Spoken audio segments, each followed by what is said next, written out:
Is Deadpool and Wolverine the best multiverse movie? Today we're diving deep to find out.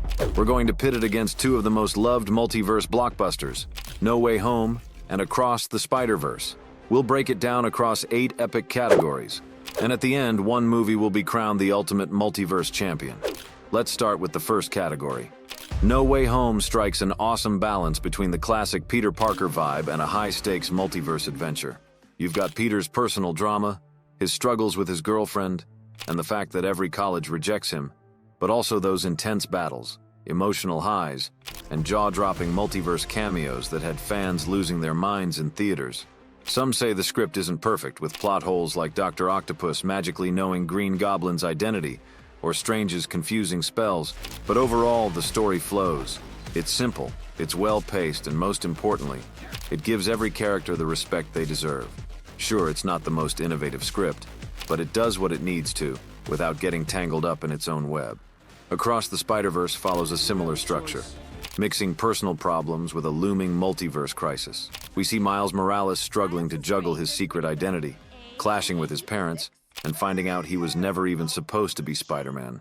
Plus, the movie gives us the most spectacular web-swinging scene in Spidey history.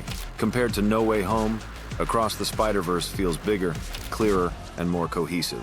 While No Way Home tugs at our nostalgic heartstrings, Spider-Verse elevates its script with sharper writing, unexpected twists, and a broader multiverse.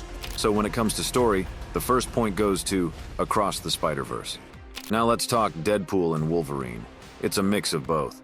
We've got personal drama with Deadpool's breakup and existential crisis, but there's also a looming multiverse threat as the entire Fox universe is on the verge of collapse. The movie treats its legacy characters with a lot of respect, delivering those nostalgic moments that hit hard, but the action and laughs are non-stop. But yeah, it has some plot holes. They never explain why the TVA saves Deadpool or how the anchor characters work, but honestly, who cares? The movie is a blast. And while the script works, I'm giving the point to Across the Spider-Verse for having the most solid narrative. Moving on to character development. In No Way Home, Tom Holland's Spider-Man, who many thought was the weakest Spidey, goes through major growth. He evolves from an irresponsible kid to a hero who sacrifices everything. It's emotional, it's deep, and by the end we finally see Holland become the Spider-Man we've been waiting for. In Across the Spider-Verse, we've got Miles Morales, an already established hero with relatable struggles. His arc takes a bold turn when he learns he was never meant to be Spider-Man. Miles has a series of powerful moments, including heart-to-heart talks with his parents, but it's more of an extension of his previous journey. And then there's Deadpool. He starts the movie as a mess, his life's a wreck, and he's only interested in saving his friends, not the multiverse. But by the third act, Wade steps up, ready to sacrifice himself for the greater good, only to be saved by Wolverine. His arc is entertaining, but doesn't hit the emotional highs of Holland's Spider-Man. So the second point goes to No Way Home. All 3 movies have incredible co-stars, but one stands out. In No Way Home, Toby and Andrew show up as co-protagonists, delivering unforgettable moments and even a bit of character growth, especially Andrew's redemption arc. In Across the Spider-Verse, Gwen's emotional journey shines just as brightly as Miles, showing some real depth. But it's Deadpool and Wolverine that nails the co-protagonist role. Hugh Jackman's Wolverine variant steals the show. He's grizzled, sarcastic, and his redemption is beautifully handled. Plus, we finally get the comic-accurate Wolverine we've all been waiting for. So this point goes to Deadpool and Wolverine. Supporting characters next, while No Way Home elevates MJ and Ned to new heights and Across the Spider-Verse introduces a bunch of unforgettable characters.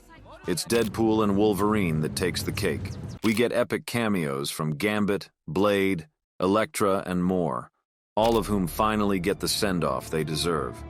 Gambit, in particular, steals the show. When it comes to villains, No Way Home brings back Willem Dafoe's Green Goblin in one of the most terrifying and ruthless performances we've seen in years. Meanwhile, Across the Spider-Verse gives us the Spot, a villain who evolves from comic relief to multiverse-level threat. But in Deadpool and Wolverine, Cassandra Nova doesn't quite hit the mark. While she's powerful and intimidating, her motivations are fuzzy and she doesn't leave the same lasting impact as the Green Goblin. So, the point goes to No Way Home. On to battles. No Way Home gives us 3 epic fights, including the brutal showdown with the Goblin and the emotional final battle with all three Spider-Men teaming up.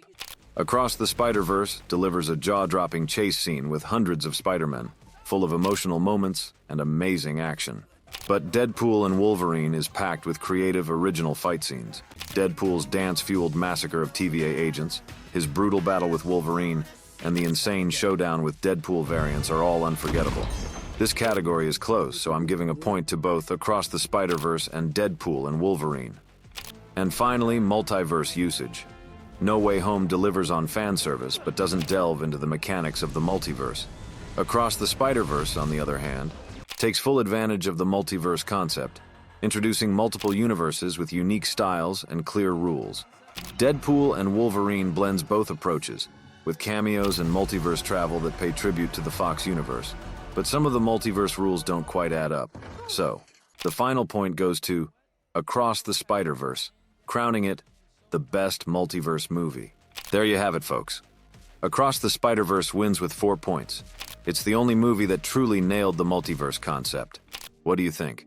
Did Across the Spider-Verse deserve the win? Let me know in the comments, and don't forget to like, subscribe, and stay tuned for more from Captain Lore.